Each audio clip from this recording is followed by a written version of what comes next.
प्रज्ञा या विवेकशीलता, यह अपने आप में सबसे बड़ी विशेषता है। यही सबसे बड़ा कारण है जो मानवों और जानवरों को अलग करता है। मानव एक विवेकशील प्राणी है, वहीं पर जानवरों में विवेकशीलता का अभाव होता है।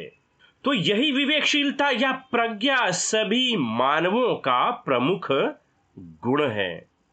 तो यहां पर सबसे महत्वपूर्ण प्रश्न कि क्या सभी इंसानों में प्रज्ञा का समान स्तर रहता है? तो यदि विश्लेषण करें तो इससे पता चलता है कि नहीं, सभी लोगों में विवेकशीलता या बुद्धिमत्ता का स्तर अलग अलग होता है। तो कैसे पता करें कि प्रज्ञा या बुद्धिमत्ता के स्तर पर कोई पहुंचा है और इस अलग अलग स्तर की प्रज्ञा में भेद क्या है, और कैसे पहचाने कि मेरी प्रज्ञा का स्तर क्या है? इसी का विस्तृत विवरण हमें बौद्ध धर्म ग्रंथों में मिलता है, जिसका विस्तृत विश्लेषण अब हम आगे करेंगे। और यह आप श्रोतागणों के लिए भी महत्वपूर्ण होगा कि आप किस प्रकार से सोचते हैं, और यह भी सहायक होगा कि आप प्रज्ञा के किस स्तर पर हैं। आप लोगों से अनुरोध है कि यहां पर प्रज्ञा के किस स्तर पर हैं, इसे खुद के अंदर पहचानने की कोशिश करें। और यदि हो सके तो इस वीडियो को देखने के बाद आप अपने अनुभव को कमेंट बॉक्स में रखें, ताकि यह अनुभव लोगों के लिए भी लाभकारी रहेगा। तो इस प्रज्ञा की बेहतर समझ के लिए तथागत बुद्ध 7 बोध्यंगों में धर्म विषय का विश्लेषण करते हैं। तो धर्म विषय की शुरुआत ही होती है प्रश्नों के साथ। यानी अगर कोई जानकारी मिलती है तो पहली प्रतिक्रिया धर्म विषय यानी जांच पड़ताल या प्रश्न पूछने का भाव उत्पन्न होना, और यहीं से प्रज्ञा के स्तर पर भी भेद की शुरुआत होती है। इसे बौद्ध धर्म ग्रंथों में 3 स्तर पर समझने की कोशिश की गई है, जिसमें पहला है श्रुतमयी प्रज्ञा, दूसरा है चिंतनमयी प्रज्ञा, और तीसरा है भावनामयी प्रज्ञा। तो पहला श्रुतमयी प्रज्ञा या वह ज्ञान जिसे दूसरों के द्वारा प्राप्त किया जाता है, किसी के द्वारा सुनकर या किसी पुस्तक या लेख या धर्म ग्रंथों को पढ़कर प्राप्त किया जाता है। और यदि धर्म के संदर्भ में वर्णन करें तो किसी महानुभाव के द्वारा दिया गया ज्ञान या किसी धर्म ग्रंथ को पढ़कर प्राप्त किया गया ज्ञान, जिसे सुनने वाला सहज ही स्वीकार कर लेता है। यहां पर बड़ा ही सीधा संबंध है सुना और माना। उदाहरण के स्तर पर भगवान होरस, जो प्राचीन मिस्र के धर्मों में श्रेष्ठ देवता थे, लगभग 3000 वर्षों का समृद्ध इतिहास को समेटे हुए होरस मिस्र के धर्मों में एक महान देवता हैं, जिनका शरीर तो मानव का है मगर सिर बाज पंछी का है। तो मिस्र के इतिहास से पता चलता है कि भगवान होरस बड़ी वीरता से वहां के लोगों की रक्षा करते थे। अब यह ज्ञान जिसे वहां के मानने वाले लोगों के द्वारा सुना गया और दीवार पर बने होरस के चित्रों द्वारा देखा गया और सहज ही इसे स्वीकार कर लिया गया कि होरस एक महान देवता थे।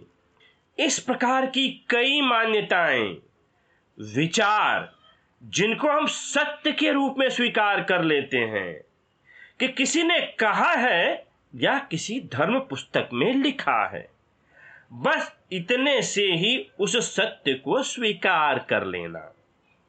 तो यहां पर मात्र किसी सम्मानजनक व्यक्ति ने कहा या धर्म ग्रंथ में लिखा है तो इसे स्वीकार कर लेना। यहां पर किसी प्रकार के प्रश्न नहीं, किसी प्रकार का धर्म विषय नहीं, केवल सुने हुए ज्ञान को स्वीकार कर लेना। तो इस प्रकार के सुने हुए ज्ञान को श्रुतमयी प्रज्ञा या सुना हुआ ज्ञान कहा जाता है। यह सहज ही होती है कि लोग मान रहे हैं इसलिए मान लो, प्रश्न न करो। यहां पर प्रश्न न करने के भी दो कारण होते हैं। पहला, या तो उसमें सोचने की, प्रश्न करने की, जांच पड़ताल करने की या धर्म विषय करने की क्षमता ही नहीं होती है। और दूसरा, या तो वह लालच या भय से पीड़ित रहता है कि प्रश्न करने से कोई नाराज हो जाएगा और उसके जीवन पर संकट आ जाएंगे। मगर वहीं पर इस प्रकार की प्रतिक्रिया से हटकर कुछ लोग बड़ी अलग प्रतिक्रिया करते हैं। उनके अंदर जिज्ञासा उत्पन्न होती है, प्रश्न उत्पन्न होता है, वे विषयों के तह तक जाना चाहते हैं। उनसे केवल कह देने से सहज ही किसी विषय को स्वीकार नहीं कर लेते हैं। उनके अंदर प्रश्नों की शुरुआत होती है। वे हर मिले ज्ञान की जांच पड़ताल करना चाहते हैं और यहीं से धर्म विषय की शुरुआत होती है कि वे सत्य को प्रमाणित करना चाहते हैं। उदाहरण के तौर पर मिस्र के देव होरस के संदर्भ में वे लोग सहज ही होरस को भगवान मानने को तैयार ही नहीं होते हैं। उनके अंदर प्रश्न उत्पन्न होता है कि कैसे संभव है कि किसी के नीचे का धड़ मानव का हो और सर बाज पंछी का हो। क्या ऐसा हो पाना संभव है कि छोटे सर वाले बाज का गला किसी मानव के गले पर जाकर जुड़ जाए? बाज पंछी के शरीर और मानव शरीर का आकार, प्रकार, गठन सब कुछ अलग अलग होता है। तो कैसे संभव है कि बाज पंछी वाले सर और मानव धड़ जैसे शरीर एक साथ हों? और इसे प्रमाणित करने के लिए हमारे पास में कोई साक्ष्य भी नहीं है या ऐसा कोई जीव हम देखते भी नहीं हैं कि किसी का धड़ मनुष्य का हो और सिर बाज का हो। और इस प्रकार से चिंतन मनन कर, जांच पड़ताल कर, धर्म विषय कर या सत्य की जांच पड़ताल कर वह इस निष्कर्ष पर पहुंचता है कि होरस भगवान जैसा कोई वास्तविक अस्तित्व नहीं है। यह केवल काल्पनिक है जिसे मिस्रवासियों ने अपनी कल्पनाओं से गढ़ा। तो प्राप्त हुए ज्ञान का चिंतन मनन कर, जांच पड़ताल कर, धर्म विषय कर स्वतः का ज्ञान प्राप्त किया गया कि होरस देव केवल मात्र काल्पनिक देव थे। तो यह ज्ञान उपलब्ध हुआ चिंतनमयी प्रज्ञा से। चिंतनमयी प्रज्ञा सत्य की जांच पड़ताल करने में सामर्थ्य होती है। यह ज्ञान स्वतः के चिंतन मनन से प्राप्त किया जाता है। यहां पर भय नहीं रहता, लालच नहीं रहता कि कोई होरस भगवान है और यदि आपने उनके बारे में इस प्रकार की जांच पड़ताल की तो वे नाराज हो जाएंगे। तो चिंतनमयी प्रज्ञा से युक्त व्यक्ति, भिक्षु या साधक, सत्य की गहरी जांच पड़ताल करता है, चिंतन मनन करता है, विचार वितर्क करता है, और जब तक यह स्वतः का अनुभव न बने तब तक वह इसे स्वीकार नहीं करता। यदि किसी ने कहा है कि किसी पेड़ में धागा बांध दें तो वह काम हो जाएगा, तो उसके अंदर यह जिज्ञासा उत्पन्न होती है कि आखिर कैसे संभव है कि किसी पेड़ में धागा बांधने से कोई काम हो जाए। वह इसकी गहरी जांच पड़ताल करता है कि किस प्रकार से कोई पेड़ का धागा हमारे जीवन के सुख दुख का निर्धारण करता है, और अपने निष्कर्ष में वह इसे अंधविश्वास करार देता है। या उदाहरण के तौर पर भी किन्हीं शब्दों को बार बार लिखें तो यह जीवन सुखों से भर जाएगा। यहाँ पर धर्म विषय उत्पन्न होता है, सत्य की जांच पड़ताल वह शुरू कर देता है, और यह प्रश्न उत्पन्न होता है कि किसी शब्दों को रटने से या बार बार लिखने से दुख कैसे कम होते हैं? क्या यह वास्तव में दुखों को कम करती है? तो वह अपनी जांच पड़ताल में पाता है कि यह केवल एक उन्माद है।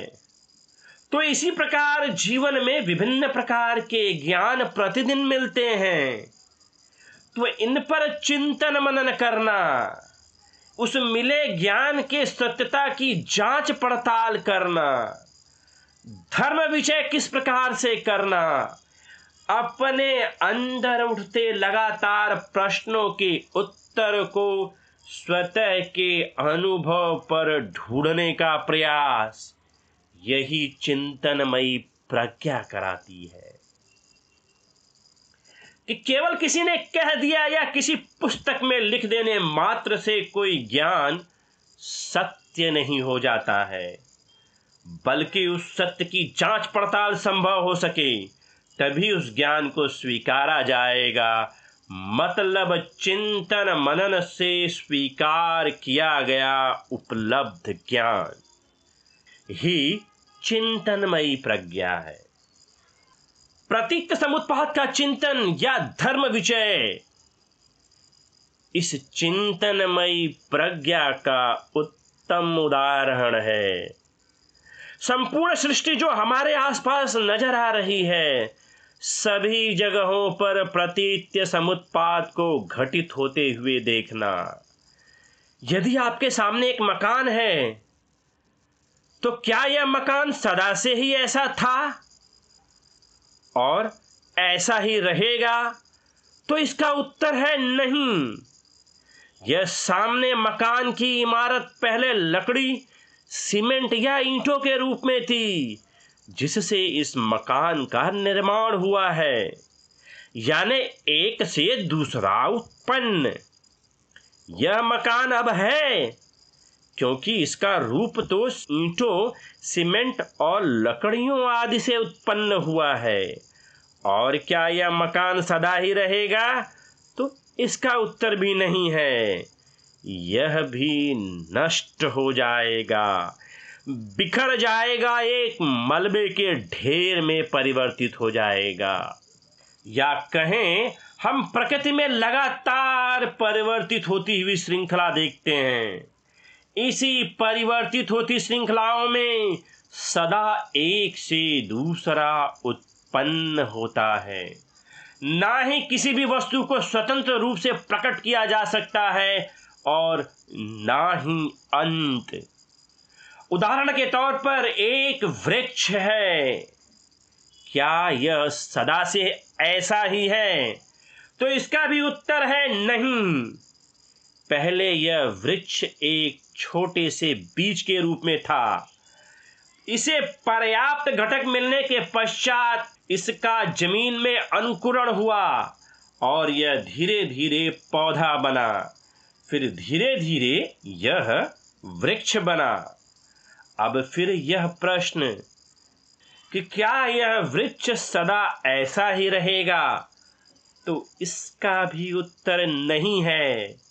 यह वृक्ष भी सूख जाएगा और फिर यह सूखी लकड़ियों में बदल जाएगा। तो लगातार हम प्रतीत समुत्पाद के पालन को ही देखते हैं कि किस प्रकार से एक से दूसरा उत्पन्न होता है। यहाँ पर वृक्ष को ना तो स्वतंत्र रूप से प्रकट किया जा सकता है, क्योंकि वृक्ष के लिए उसका बीज चाहिए और बीज वृक्ष से उत्पन्न होता है। तो यही श्रृंखलाएं ही सृष्टि में प्रतीत्य समुत्पाद का पालन कराती हैं। तो यही देखा जाता है इस चिंतन मनन के ज्ञान में कि इसमें उपलब्ध ज्ञान की जांच पड़ताल की जाती है और यही चिंतन मनन किया जाता है और यही ज्ञान उपलब्ध कराती है चिंतनमयी प्रज्ञा।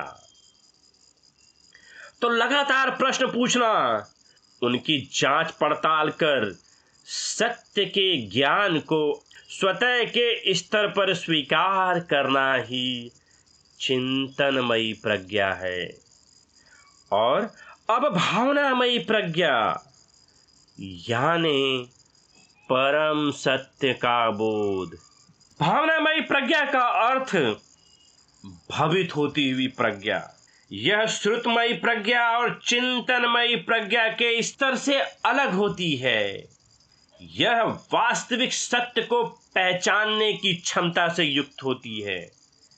यह ठीक उस प्रकार का होता है कि मन में प्रश्न है, संदेह है, अपने प्रति घटते हुए घटनाक्रमों के प्रति उत्पन्न होते हुए ये प्रश्न जो मन को अशांत करते हैं और मन विह्वल होता है इन प्रश्नों के प्रति। तो संदेह से ग्रसित व्यक्ति का मन स्वतः संदेह के कारण अशांत हो जाता है। संदेह से ग्रसित व्यक्ति का मन स्वतः संदेह के कारण अशांत हो जाता है। और इस प्रकार प्रश्नों से उत्पन्न परिस्थितियों की भी 3 परिस्थितियां होती हैं। पहला कि उसके अंदर ये प्रश्न लगातार बने रहते हैं, तो ऐसी अवस्था में मन की अशांतता लगातार वैसी ही बनी रहती है। मगर जब किसी को लगता है कि उसे उत्तर मिल गया है, तो उनमें भी 2 परिस्थितियां उत्पन्न होती हैं। एक में मन अशांत बना रहता है, मगर प्रश्नों के उत्तर के संदर्भ में लगता है कि वह उसे मिल गया है, मगर मन की अशांतता वैसी ही बनी रहती है। और अगली अवस्था में मन के प्रश्नों के उत्तर मिल जाते हैं, मगर सबसे महत्वपूर्ण अंदर से चित्त समाहित हो जाता है, मन शांत हो जाता है। तो ऐसा अंतर देखा क्यों जाता है कि जिन्हें लगता है कि उसके प्रश्नों के उत्तर उसके पास हैं और फिर भी रह रहकर उसका मन अशांत होता रहता है। तो यहां से मेरा ज्ञान मिथ्या दृष्टि पर आधारित होता है। हो सकता हो कि वह कर्म कांडों या मिथक कहानियों को भी सत्य मानुष स्वीकार कर रहा हो। ऐसी अवस्था पूरी तरह से भ्रमित होती है। उसे ऐसा लगता है कि सत्य उसके पास है, मगर अंदर से फिर भी रह रहकर उसका मन अशांत होता रहता है। मगर तीसरी अवस्था वास्तविक सत्य का एहसास, अनुभव हमारे मन की ऐसी प्रवृत्ति होती है कि यह तब तक ही अशांत रहेगा जब तक कि वास्तविक सत्य इसके पास नहीं होगा, मगर जैसे ही सत्य उसके पास होगा वैसे ही चित्त उसका समाहित हो जाएगा। यह भावनामयी प्रज्ञा ही वे अनुभव हैं जो परम सत्य का अनुभव कराती है, उसे स्वीकार करती है, जीवन के महत्वपूर्ण परिवर्तनों को बड़ी गहराई से स्वीकार करती है। तथागत बुद्ध ने भी भावनामयी प्रज्ञा या स्वतः के अंदर भवित या विकसित प्रज्ञा के मूल ज्ञान के अनुभव को साझा करते हैं। और ऐसा ही एक वर्णन हमें संयुक्त निकाय के अनिच्च वर्ग में मिलता है। इन सूत्रों में बुद्ध ने भिक्षुओं को भीतरी आयतनों तथा बाहरी आयतनों की अनित्यता, दुखता और अनात्मता के बारे में उपदेश दिए हैं। इनमें से कोई भी आयतन न मेरा है, न मैं हूं, न मेरी आत्मा है। यह यथार्थ प्रज्ञा पूर्वक जान लेना चाहिए। ऐसा करता हुआ आर्य श्रावक इनसे निर्वेद पा लेता है। निर्वेद पाने से विरक्त हो जाता है, विरक्त होने से विमुक्त हो जाता है। तो इस प्रकार से तथागत बुद्ध उस परम सत्य, परम ज्ञान के अनुभव के संदर्भ में अनित्यता, दुखता और अनात्मता के अनुभव को साझा करते हैं। और इन अनुभवों को पूरे जीवन और सृष्टि में घटित होते हुए देखना कि कोई भी वस्तु नित्य नहीं होती है। सभी संस्कार अनित्य है, उत्पन्न होकर नष्ट हो जाना इनका स्वभाव है। इसे प्रज्ञा द्वारा अनुभव किया जाता है। इसकी धर्म विषय में यह प्रमाणित होता है कि सब कुछ अनित्य है। और जब सब कुछ अनित्य है तो इनसे चिपकाव कैसा, इनके बदलने पर शोक कैसा। जो व्यवहार है या नियम है उसे तो बदला नहीं जा सकता, तो इस प्रकार के चिपकाव से लगाव क्यों। ये वास्तव में अनुभव है, बोध है। ये बोध जो जीवन के नजरिए में गहरा बदलाव कर देते हैं। और यही स्वतः का अनुभव, जिसे भावनामयी प्रज्ञा या भवित होती हुई प्रज्ञा के सहारे किया जाता है। और इनमें दूसरा है अपने जीवन के दुखों के प्रति हतोत्साहित होना या अपने जीवन के दुखों के प्रति असहाय या लाचारी के भावों का बनना। यह होता इसलिए है कि इस जीवन को हम आनंद माने बैठे हैं कि हम केवल इस जीवन में मजे उड़ाते रहेंगे। तो इस प्रकार के भ्रमों में पड़ना दुख ही तो है। तो हमारे जीवन में दुख जहां पर अग्नि है, मगर जिसे हम सुख माने बैठे हैं वे भी वास्तव में दुख हैं। इस प्रकार के जीवन में उठते दुखों की श्रृंखलाओं को पहचान लेना, दुख इस जीवन की सामान्य प्रक्रिया है। इस परम सत्य के ज्ञान का अनुभव हम चाहे जहां भी कहीं जाए, किसी के करीब जाएं या किसी के जीवन में झांकें, सब दुख से भरा हुआ है। हर कोई पीड़ा, चिंता या व्याकुलता से पीड़ित है। और दूसरी बात, इन दुखों की प्रवृत्ति भी अनित्य है, यानी ये दुख समाप्त भी होते हैं, मगर फिर से नए दुखों की श्रृंखला उत्पन्न कर सदा ही इसे दुखों के चंगुल में उलझाए रखती है।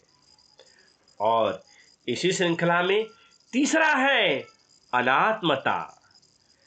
जीवन को दैवीय चमत्कारों के जरिए समझना, पंच स्कंद से उत्पन्न इस जीवन को कोई आत्मा जैसी रहस्यमयी अस्तित्व से परिभाषित करना, आत्मा का होना, आत्मा की अमरता का होना, मरने के बाद भी अमर आत्मा में अपना अस्तित्व ढूंढना, आत्मा के जरिए मृत्यु के बाद किसी लोक के जरिए स्वर्ग, जन्नत या हेवन जैसे काल्पनिकताओं पर विश्वास कर बैठना, जबकि हमारे पास में कोई विकल्प नहीं है कि इनकी कोई प्रामाणिकता सिद्ध की जा सके। ना इन लोगों को किसी ने देखा है और ना ही कोई स्वतः इनके पास गया है। बस किसी ने कहा है या किसी धर्म पुस्तक में कहा गया है। तो कहां से यह ज्ञान प्रमाणित हुआ है? और इसके साथ ही साथ यह सृष्टि अपने नियमों से चल रही है, इसका बोध करना, प्रतीत समुत्पाद का बोध करना, किसी दैवीय या चमत्कारिक शक्ति, ईश्वर की इच्छा जैसे भ्रामक विचारों से बचना, ईश्वर और उसकी इच्छा से चमत्कारिक शक्तियों से इस जीवन या सृष्टि को नियंत्रित करने को मानना, आत्मा, ईश्वर, लोक, इनका अस्तित्व तभी तक है जब तक कि संदेह है, और नियमों का ही बोध इस सोच को खत्म करता है। आत्मा को वही मानता है जिसे नियमों का बोध नहीं है, चमत्कारिक ईश्वर को वही मानता है जिसे नियमों का बोध नहीं है, स्वर्ग और नरक जैसे लोगों को वही मानता है जिसे नियमों का ज्ञान नहीं है। तो ये परम सत्य हो ही नहीं सकते हैं, क्योंकि इनका धर्म विषय नहीं हो सकता, इनकी जांच पड़ताल नहीं हो सकती, बल्कि ये विषय जीवन को पूरी तरह से भ्रमित कर रख देते हैं, जिसके कारण जीवन में लगातार दुख उत्पन्न होते हैं। तो इसी परम सत्य अनात्मता, दुखता और अनात्मता के सत्य का साक्षात्कार भावनामयी प्रज्ञा के सहारे किया जाता है, और जब यह स्वतः का प्रमाणित अनुभव अपना होता है, तब हमें परम सत्य के अनुभव की प्राप्ति होती है, और इसका महत्वपूर्ण लक्षण होता है कि यह मन को शांत कर देता है। धन्यवाद।